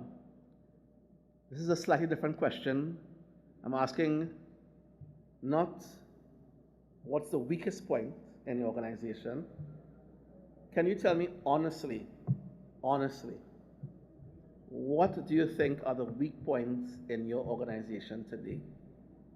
Right, we heard some hypothetical answers, but look at your organization, or look at the sector if you don't want to look at your organization. Where do you think the weak points are today in your organization? Let's be honest and answer it ourselves.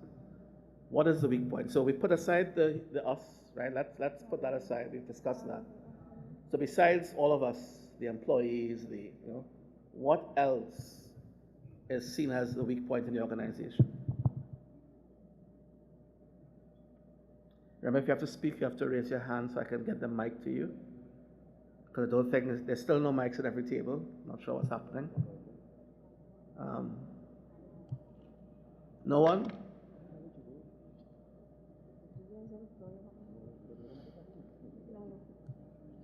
What challenges do you encounter?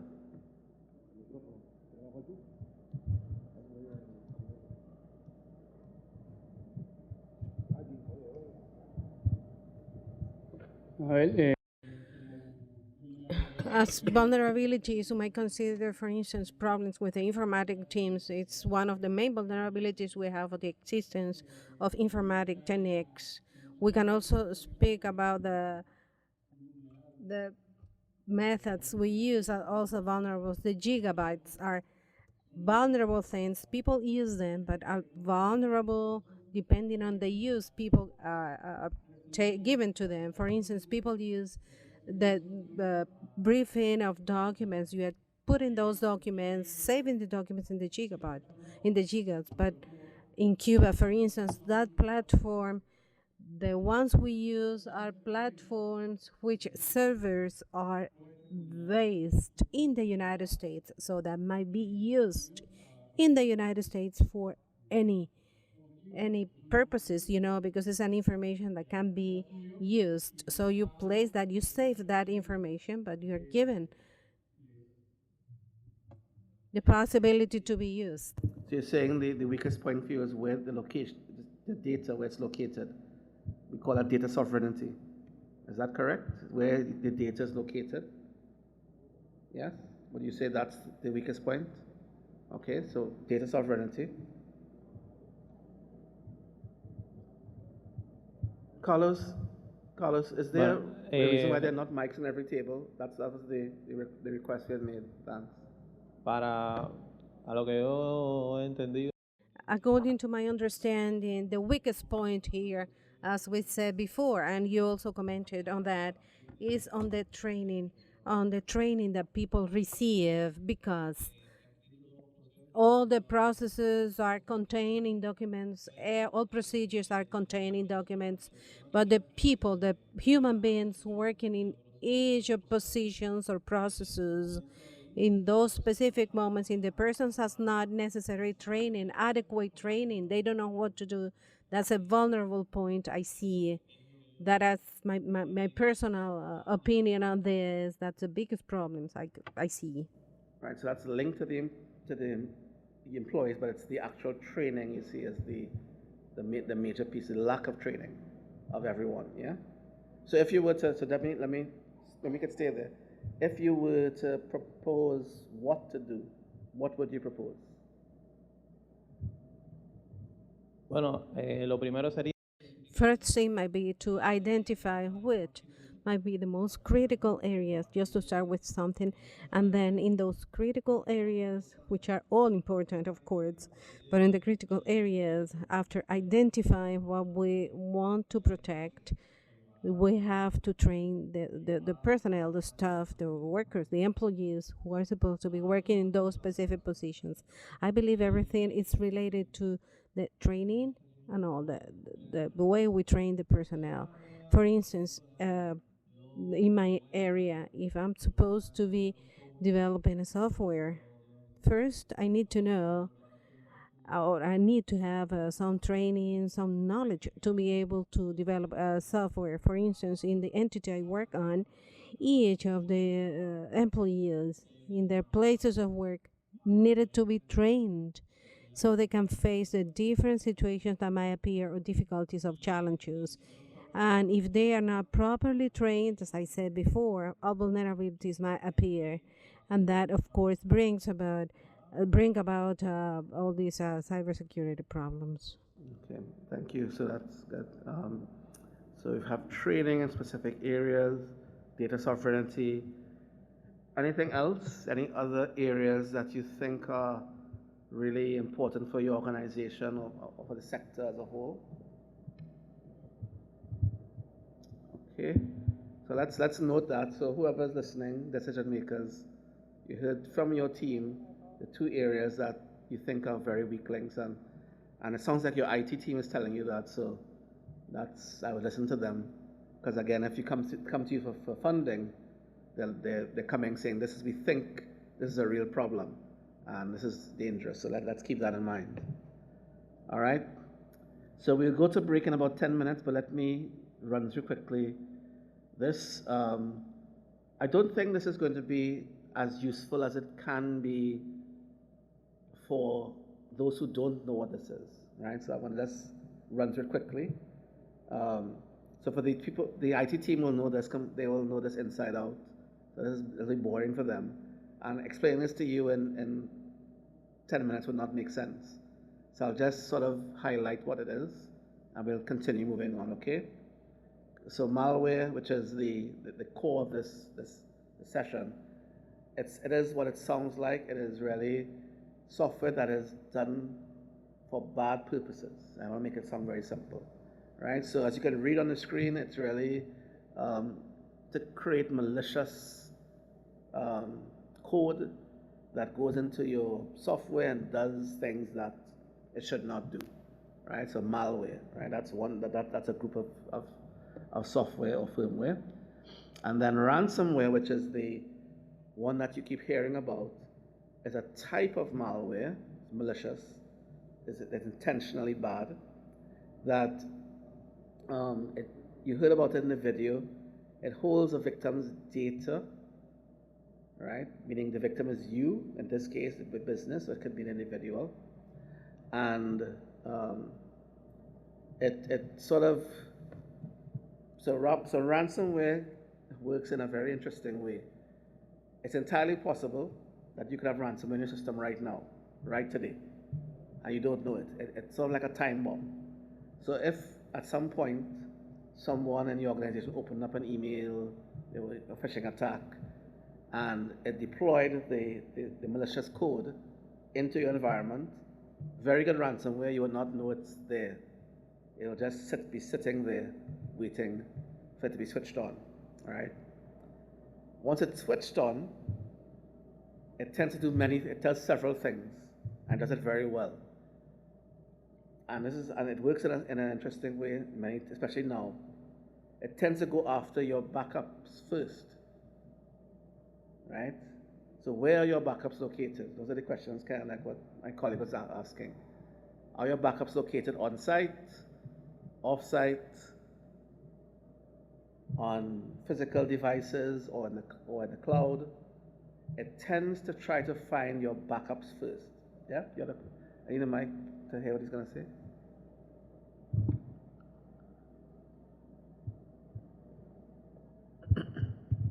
Para continuar.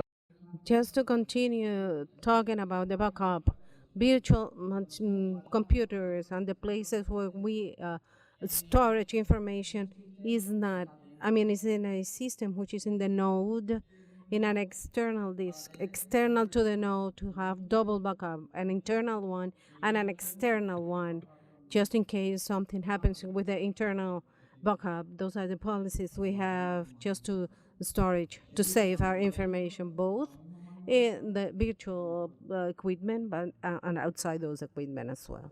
Right, good. Yeah, so how often is that backed up, the external backup? How often is it backed up? How often is the external backup, the offsite backup backed up? How often is the external backup backed up? La frecuencia depende. It depends, let's say, once a year, once a month. It depends on the way the company has that established, but always when it's an external backup, just in case of security incidents. Policy might be to have that mensual and monthly backup to the virtual internal equipment. All right. Before I respond, let me just make sure that somebody wants to say. We're getting into an interesting scenario here. Con respecto al tema de Concerning the issues related to backup, depending on the different types of systems we have in the infrastructure, let's say in the mail node, We frequently, it can be, let's say, Monday, Wednesday, every 3 or 3 days a week. It might be every 15 days or once a month, depending on the infrastructure. It means that depending on the system, we do the backup. We prioritize the backup according to the capacities we have to save data information we prioritize the information according to the risk or the relevance of a system and the applications of those systems. So based on that, we do the backup and the storage of the information, and it varies the frequency of the saving of the information. All right, good. That's good. Your payroll data, how often is it backed up? Payroll.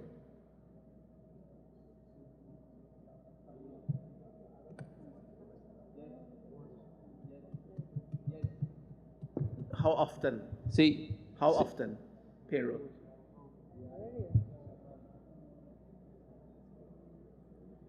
Eso se hace mensual. We do that every month on a monthly basis. A ver, como le estaba explicando. As I said before, we have this backup or the storage of information every 2-3 days of different systems, but on a monthly basis, we have a general backup saving of information every month. Okay. I'm not going to comment on that specifically, but to let you know that a similar activity, another operation like what you're talking about, brought down, so the same scenario, internal backups off-site, irregularly, so monthly, depending on what it is, still brought the organization down because I said, went after your backups first. So they took down the regular backup, the internal backup, the real-time backup, let's say daily backup, right? They took that down first at ransom. And then you were left with a month gap. And that monthly gap brought the organization down. So although it sounds like, yeah, monthly is fine, it brought the organization down still. So back to what I'm saying is that the ransomware goes after your backups first to take it down as far as possible. So if your backups are done automatically on a routine, it will kill the routine. You may not even know it's happening. Something that you may want to look at. I'm not saying you, people, right? You may not even, so what may happen is that they may mask what's going on. You may think it's being backed up. Do you physically inspect your physical backups to see if it's backed up? Or you just trust the software to work, right? If you're trusting the software to work on a monthly basis, that's what you're talking about there, and you're seeing the monthly, you're checking your dashboard, oh, it's backed up, it's fine. But if you haven't checked your backup, it could be a physical backup environment. To see if it is backed up, you may be a problem there. I'm not saying you do, I'm saying that's what tends to happen, that this ransomware software is sophisticated that it goes after the backups first, and then it takes down your real-time data, yeah? Yes, I'm getting into a war with the IT people here, but I'm not talking about your data, I'm telling you what happens in the ransomware environment. Sí, okay. El mecanismo nosotros. The mechanism we have usually in most of the entities, because we are representing here different entities, we are IT people, all the backups are saved in a system that sends mails, and we have different ways to verify that those mails are sent, and we verify that the backup was performed. And then with that information, we have the mechanism, and also we have the possibility to have the external backup, and we take that out of our entities, which is manually done. And then we enter the servers as well, and we visually, with administrators of a server, corroborate if in 24 hours, if we have properly saved. We have different shifts and people that are in charge of verifying that this saving or backup is taking place. And also the backup is not eliminated We back up from last month, the prior month, the one before, and we keep all that information because sometimes a virus might be in the backup, in the saving we have done, and the mistake, the problem, the virus is there, but we still have some prior information. Every month we have that backup, we save the backup of the whole year, and then we start with January, February, and all that. We save the whole year, and this depends, of course, on what the importance, the relevance of the service we want to back up. There are services like economic information. We save that every single day. Every single day that economic information is back up, and we can restore and change that. And in very early hours of the day, we save that information. And also an important issue related to the prior question you had asked, sir, related to our infrastructure on the possibility of having a more powerful infrastructure and in the energy backup, which is quite intense in Cuba now. We are losing that kind of services now. And this mechanism, this system of having regular external and internal backup made us possible to recover in a good time, in an average time, all the information and all the services. We have been facing problems, not cybersecurity problem, but safety backup problem, because we have no electricity at some points, and then we are able to save that information, but not with the quality, with enough quality to be able to have it. That's why we go back to prior backups to be able to recover that information. We, of course, consider cybersecurity, but also security for the company so that the enterprise, the company, is able to keep on working. Sounds perfect. So I have a real jackpot question for you. Is that system in place for all of your suppliers?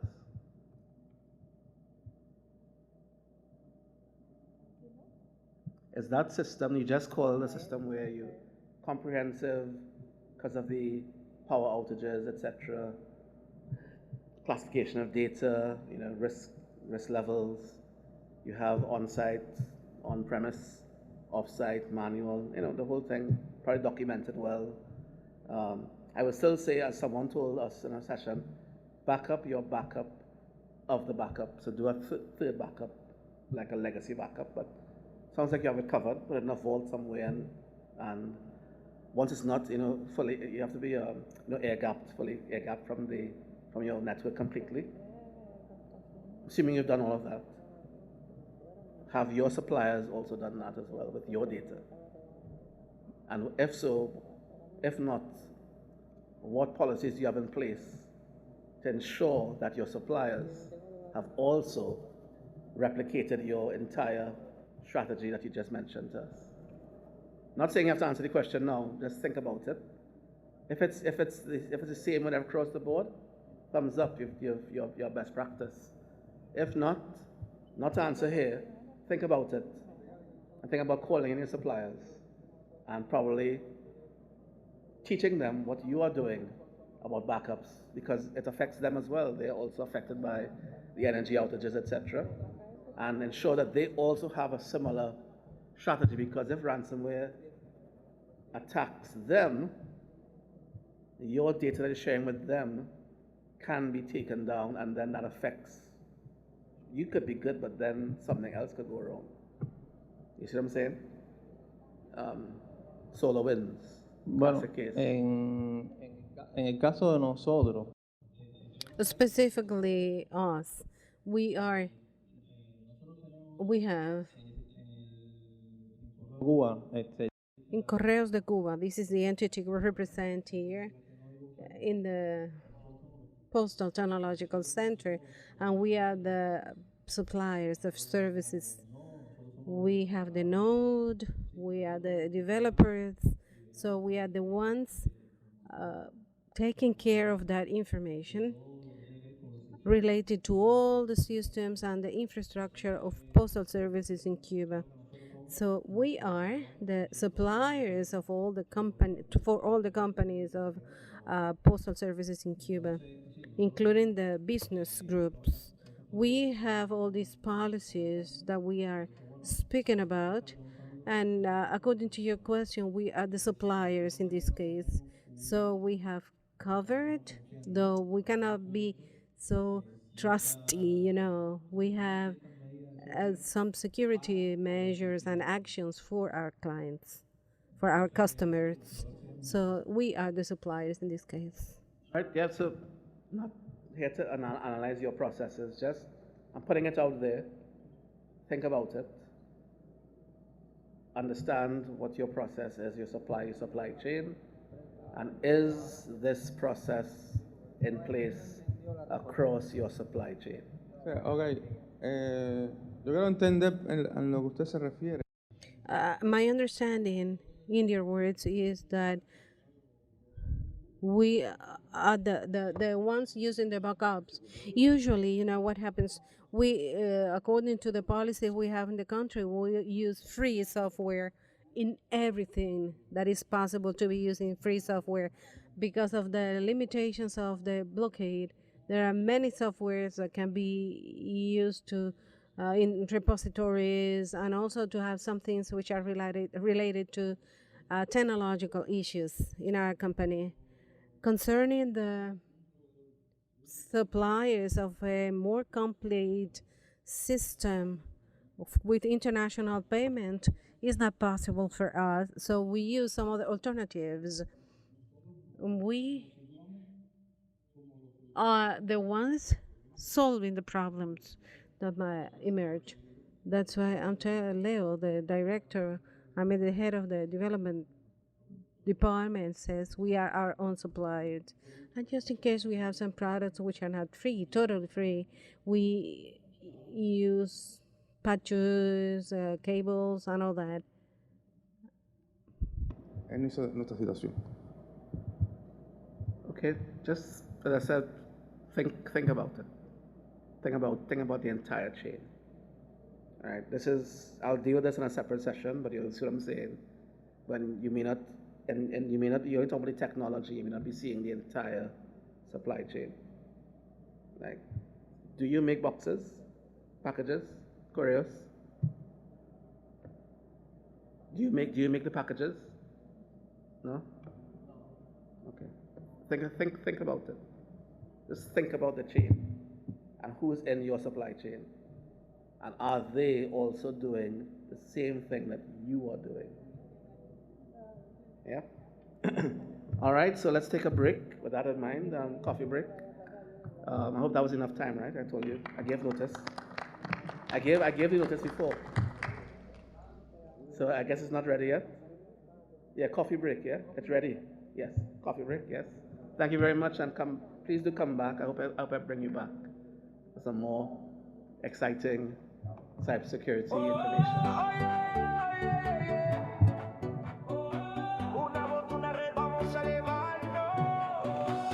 Desde las islas hasta las costas brillantes, voces que se alzan construyendo puentes gigantes. Juntos llegamos con ideas por compartir. El futuro es nuestro, listos para construir. Cada chispa, cada voz rompe el ruido, se alza feroz. Mano a mano la decisión es unirnos con visión. Un Caribe, una red, siente el poder. Corazones latiendo al amanecer. En Varadero nos volvemos canción. Unidos por la transformación. Nos logramos, brillamos, codificamos el cielo. En Cuba, en Varadero, soñamos en primero.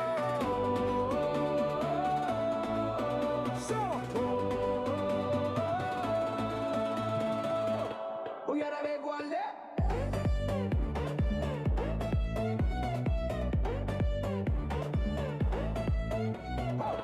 Hoy ahora ve guarde.